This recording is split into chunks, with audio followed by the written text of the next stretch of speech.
So one of the things so far is that the world is a little bit different than what I thought it was going to be. So I'm not 100% sure yet when it comes to I'm not 100% sure yet when it comes to the acts, the chapters, whatever they're called, whether or not there's going to be like entirely new disconnected areas from where I've been. Um, I kind of got that understanding when I heard about like hub worlds, but so far it's all still been interconnected in the way that I would expect Hollow Knight to be. However, one big difference between this game and Hollow Knight is the sorts of things that you're finding when you travel around and the sorts of things that are mandatory while you're traveling around. So, one interesting thing is that the original Hollow Knight, it isn't like linear. Like, you don't have like a path that you have to go down past a certain point. Like, from what I remember, you pretty much have to go down to the crossroads. You explore that for a little bit. You can either explore it a decent bit or like a little bit, and then you go off to the green path, which is guaranteed the next area that you have to go to. You travel through that, you reach a couple dead ends, you fight Hornet, you get the dash, and then you can go down to the place with the jellyfish. I don't remember what it's called. The bog something. It's jellyfish, and then after that you go to the area with the fungus, right? The fungal wastes. And after that, the game branches off a little bit, right? So you can go down the fungal wastes until you beat the Mantis Lords, and then you can go left and go to Deep Nest. Or I believe that there's an area off to the right, because I'm pretty sure that you can get to the City of Tears from the fungal wastes as well, I think. So you don't necessarily have to fight the Mantis guys yet. You can just go to the City of Tears. The interesting thing about that is that so there's like a couple different things that happen when you're doing all of that, right? At first, you're kind of being dragged forth. Here, hold on. There's a thing in the background. It's like,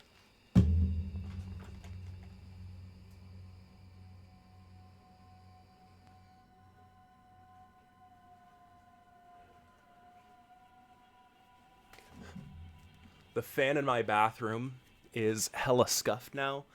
But I turn it on whenever I take a shit so that the bathroom doesn't smell bad immediately afterwards. But it's off now. No more disturbances.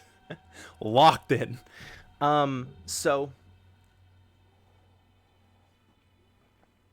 the thing that you're focusing on while you're doing all of that is getting through the game in the only way that you can, right? Like, it's one of those things where like you're playing the game, you have to keep going forward unless you're gonna quit the game.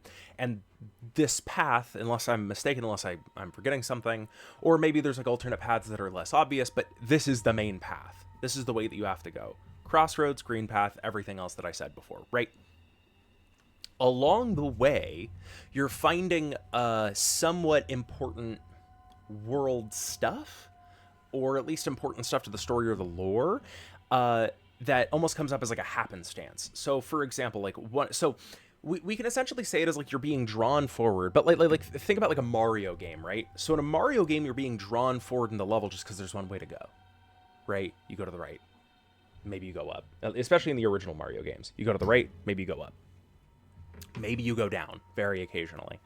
And the thing that you're looking for, the goal during that, is just to get to the end of the level. Along the way, you have obstacles, right? That will block your path that you have to figure out a way to get around. So sometimes they are in the form of blocks and stuff. Yo, not dropping your stream and kick fam is actually wild. Streamers getting realized on their stuff there for real. Oh, okay. I thought that was a real chatter for a second. Um, yeah. In that case, some of the obstacles might be like platforms that you have to jump past. Some of the obstacles might be enemies that you have to jump on, right? Maybe if you have the fire flower, you throw some shit at them, you kill them. Most 2D games don't necessarily work that way. So Hollow Knight definitely does not work that way, right? Each and every single bit of gameplay in the original Mario games are condensed into that level format. So you know exactly what you're expecting. You move to the right, you get past the obstacles, you get to the end of the level's done. You can consider whether or not you're going to keep playing from there. If there's no save, maybe you have to keep playing. But in Hollow Knight, you just keep exploring. There's no point where the game is like, okay, this is done. You've done this area, right? You can turn the game off. Now, you can complete, not even complete an area because you can't see all of Green Path immediately. The first time that you get there. you can get from one area to another, and it'll be a change of scenery, but it's not as though the gameplay changes wildly. It's not as though the challenges necessarily change wildly. It might get a bit harder, might be a little bit darker, might be harder to, maybe you need like an item like the lantern in order to navigate as effectively as you were before. But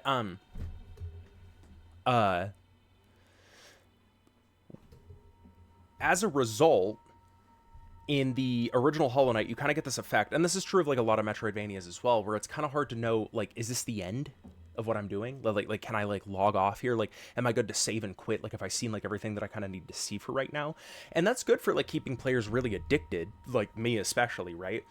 What's up, Cacparo? If I actually have something to go over now that you're here, but I'm already rambling about this, so you're going to have to finish listening to this first, and then I'll go over the other thing, because you're going to be more interested in the other thing, I promise you. Yeah, so in the original Hollow Knight, it's very difficult to see, like, is this, like, the end of, like, this section, right? Am I good enough to, like, log off and come back later here? That's good for players like me, because I get addicted to that, right? It's like, I want to see the next thing, I want to see the next thing, I want to see the next thing, I want to see the next unlock, right? It's so, like, immediate. It's not just like, okay, the section's done, I can, like, log off now. It's literally like, but what else is there, right? I might stay up to, like, 4 or 5 in the morning to be able to see that stuff. And so instead, what kind of guides Hollow Knight along in this thing, these, like, checkpoints, like, this is a point where you have gotten to the next thing in the game, you can consider yourself as having progressed in the game, is items, abilities, I guess I should put it as. So like a lantern might be an example of something like that, because if it's dark you can light it up. A dash is an example of something like that. And these are important kind of checkpoints in the sense that on one hand they make combat easier, they make traversal easier, but they allow for new forms of exploration that you might not have done before. So there might be, or might not have been able to do before. So there might be gaps that you have to dash across that you couldn't do without the dash. The other thing is things like encountering Hornet, right? So like at the beginning of the game when you encounter Hornet in Green Path, that seems just like a happenstance, like, who is this? Why is she here? But you can follow her, and when you follow her, you go fight her. That whole thing, everything is kind of those checkpoints, that concept of the checkpoints, those in that game, it's pretty much entirely revolved around those random encounters, right? And random encounters can kind of include boss fights as well, which Hornet is a boss fight. You find her outside of the thing, but most bosses you're not prepared to fight in Hollow Knight, right? You don't know in advance where they're going to be necessary. You can kind of predict it, but not 100%. So it's those random encounters, and then things like unlocks and items. Hornet is a woman. I think so. I have no idea. In the first game, she's got the kind of voice, so make your prediction. Maybe I'm misgendering. In Silksong, the design is very different, and it's very subtle, and I don't know how many people have necessarily picked up on this yet. So one of the things that's very interesting is that in the first area in Silksong, right, the Moss Grotto place, right before you get the Bone Bottom, one of the things that's so interesting about that, if you take the original, like, tutorial area, I guess, in Hollow Knight, it's like a pretty simple, like, you jump over some gaps, you don't hit spikes, you kill some enemies, you get some soul hearts, right? You jump. That's it. Moss Grotto takes the same concept, but instead of just being like a thing that you're guaranteed to get through, like, no matter what, right? In the original Hollow Knight, you're guaranteed to get through that tutorial area, literally no matter what happens. The chances of you dying there is possible, but it's very low. Maybe if you're very new to video games, right? Moss Grotto inherently requires a little bit more investment. You have to make sure that the platforming that's there is a little bit more intensive, and you can fail it in a much more direct way. So for example, in the original Hollow Knight, if you go to platform onto a given thing in that tutorial area, it's just, it might be like, you're right here, here's the floor, there's a wall, and then you go to jump up it. And that's it. If you fail, you just land back down where you were, and then you try again. But in the initial area here, there's going to be platforms that are above, like, water, and if you fall into it, for sure. If you're, like, up high enough and you fall into the water, you have to pretty much go all the way back to the right, or at least decent enough to be able to jump onto a platform, and as a gamer, like, who's played, like, a fuck ton of games like myself, or as somebody, or as the vast majority of people who are probably playing this game or watching, like, a stream like this, or a video like this, whatever the fuck, they know that stuff. It's easy. Just don't fall in the water. It's really simple platforming. It's not very complex. But for a brand new player, that sort of thing is significantly higher demand. Being like, if my mom were to play this, right, being able to jump from platform to platform consistently like that without falling over and over and over again, that's going to be that's something that takes like a decent amount of experimentation with the mechanics that are in front of you. How far can you jump? Do you hold the jump button? How close to the edge of a given ledge do you start pressing the jump button? All that kind of stuff. And the fact that when you get all the way up, if you look in this thing, maybe I can use my mouse. Maybe not. If you look at the Moss Grotto thing, right, it goes like straight down, and then there's like stuff that like wiggles around that area, right? When you look straight up, there's that straight up and down path, but you can't get straight up and down that path, at least not at the beginning of the game. Maybe you get a wall jump and you can do it later. But when you get to the top, you can fall all the way back down to the bottom and have to climb back up again. That is something that requires, again, it requires the same amount of gameplay input. You have to have the same amount of precision as you had before in order to pull that off. But now you have to repeat the whole thing. And if you struggled with that as like a brand new gamer, as like a child or something like that, you're going to keep struggling. And an example of that feeds more into kind of somebody, an experience it's like that somebody who plays a decent amount of games might resonate with them more. They might feel that whole thing more, is all the way off to the right with Pilgrim's Rest, right? There's a lot of wind columns in the game, and in order to progress past a certain point, you have to get an ability to be able to go up the wind column so that you can go up really high, right?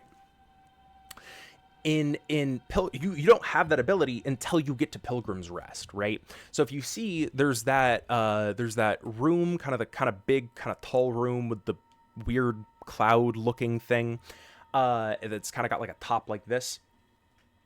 There's an NPC there who will give you the power up to be able to go up the wind columns. But in order to get that power up, you have to go farther to the right, where there's the hallway and then the kind of circular area. You have to go over there and collect a certain amount of items from killing enemies in order to get the thing, right? In order to get the power up. That's very much like an RPG. The original Hollow Knight doesn't really have anything like that. It does with some of the extraneous like DLC stuff, like the Grim Troop. They have something sort of similar where you have to go around the map and hunt stuff down, but that's like end game kind of thing. You've already been through the game a decent bit. This is something that you have to do in order to progress through the game. And not only is it more of like an RPG thing in terms of you having to get that stuff and then going back, it also is a concentrated gameplay area where, because it's so small, the developers know the kind of things that you're going to be doing there for the most part. There's only 1, 2, maybe 3 ways to progress through the area, at least this early on in the game.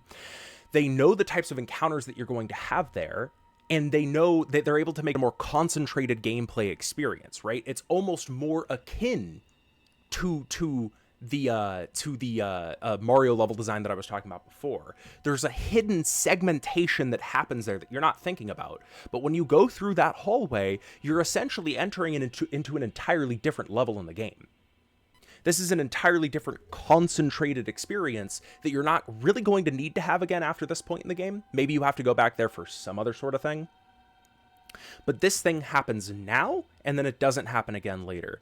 But because of that segmentation, and because of its more limited design, I suppose, the developer is able to focus on making it more challenging, making it something that engages you and that you really want to... that you're essentially going to have to think about a little bit more about how to get through the area. I think that's why there's more platforming challenges in that area. You kind of have to bounce off of enemies, I believe, in order to get to like different platforms and stuff, and there's a lot more spikes. It's relatively early in the game, and it's something that would be a lot harder than what would have been in the original Hollow Knight. And that's no mistake. They're able to do that sort of thing because they can predict basically exactly when you're going to be there with relative certainty. Right? And basically the amount of experience that you're going to have, right? You're going to have gotten through the Moss Grotto, gone through the Marrow a fair bit, gone over to Deep Docks, and then now you're in Pilgrim's Rest, right? Relatively early on in the game, couple hours in.